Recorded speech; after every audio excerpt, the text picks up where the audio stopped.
was a whole lot of sizzle but no substance behind it. But then the campaign took a darker turn, because Donald Trump demonstrated that when he's scared, when he's losing, his first and natural resort is to go to sleaze and to go to slime. And one question Americans are wondering all over this country is, how low will Donald go? Is there any level to which he is unwilling to stoop? And to date, we have not seen it. 3 days ago, Donald Trump sent out a tweet threatening my wife, Heidi, attacking her directly. Now, Heidi has done nothing to Donald. We have done nothing to his family, and we will not. But Donald was unhappy with the news of the day, was unhappy with losing elections, was unhappy with his dangerous ignorance of foreign policy being revealed on the world stage. And so he decided to engage in a personal attack directed at my wife and directed at my family. The next day, the National Enquirer published a story. It is a story that quoted one source on the record, Roger Stone, Donald Trump's chief political advisor. Let me be clear, this National Enquirer story is garbage. It is complete and utter lies. It is a tabloid smear. And it is a smear that has come from Donald Trump and his henchmen. It is attacking my family. And what is striking is Donald's henchman, Roger Stone, had for months been foreshadowing that this attack was coming. It's not surprising that Donald Trump's tweet occurs the day before the attack comes out.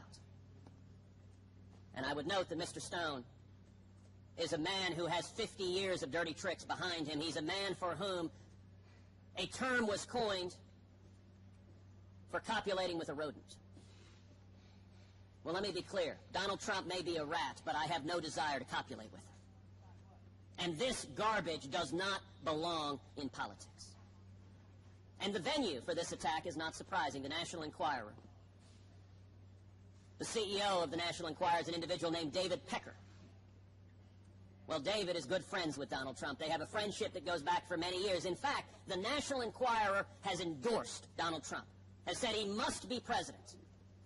And so Donald, when he's losing, when he's scared, when Republicans are uniting against him, decides to peddle sleaze and slime. You know, Donald is fond of giving people nicknames. With this pattern, he should not be surprised to see people calling him Sleazy Donald, because that is his first and last resort, is to go to sleaze and ignore the truth. This has no business in politics. This doesn't belong. Years from now, when my daughters Google this, they will read these lies, these attacks that Donald and his henchmen and his buddies at the National Enquirer spread about. And by the way, here's how a rumor gets spread. They get their henchmen to put it out on the internet, and then they get the National Enquirer to report, not based on evidence, not based on facts, not based on witnesses, but based on their reporting that it's on the internet after they put it on the internet. And I would note another site, Gawker, which just had a $100 million judgment against them, then reports that National Enquirer is reporting on the internet rumors, all of which started with Donald Trump. There's a phenomenon in psychiatry known as projection. Donald Trump will soon be the textbook entry for that phenomenon. And a question that the people of America are going to have to answer is, how low will Donald go? And is this behavior, these attacks, directed? He's directed these attacks at others. He's directed these attacks at Megyn Kelly. He's directed these attacks at Carly Fiorina. He's directed these attacks at Columba Bush, Jeb Bush's wife. Donald has demonstrated he's willing to attack anyone and everyone, and truth does not matter to him. He will lie and go to sleaze. Well, that sleaze has no place in politics. And I think the American people are fed up with it. Senator, how do you justify, though, that you will or will not support Donald Trump if he becomes the nominee? You just blamed him for an extramarital affair. No, for lying about it, for inventing a tabloid smear that is completely untrue. So yes or no, will you vote for him? I will say this. I don't make a habit out of supporting people who attack my wife and attack my family. And Donald Trump is not going to be the Republican nominee. Donald Trump is not going to be the Republican nominee. We are going to beat him. Yes. People have criticized you and Donald Trump for being very childish, for just going back and forth. How's this presidential? Do you think it's childish? And why should people vote for you here in Wisconsin with this type of behavior? Sir, let's be clear. One person has been childish. Donald J. Trump. You both have been going back and No, forth. that is not true, sir. Yes, it is. I'm watching it every day. Both you guys are going back and forth with each other with this childish stuff.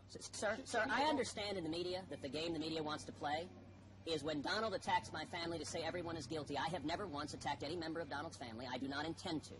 Indeed, when Donald sent a second tweet attacking my wife, I responded by saying, Donald, real men don't bully women.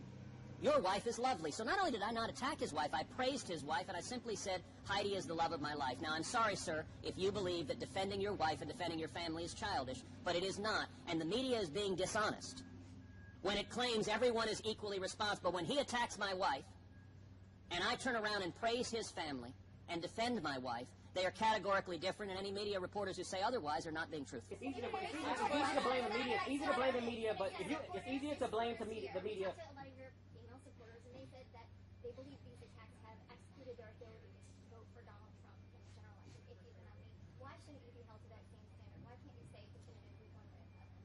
The question that the people of America are asking is, how low will Donald go? Is there any limit that he will not go? I believe his conduct in this campaign is convincing millions of Americans that this man would be an embarrassment as president. That we don't want a president who traffics in sleaze and slime. We don't want a president who attacks the family members of other candidates. We don't want a president who seems to have a real issue with strong women.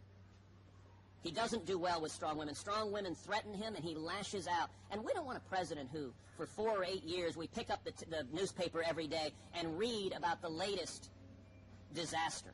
You know, Donald Trump is terrified to engage in a debate. He's right now hiding in Trump Tower doing no political events. He's not here in Wisconsin campaigning. Because when you campaign, people actually ask you questions. And when you ask questions, when you don't know anything about the issues, as Donald Trump does not, it becomes evident.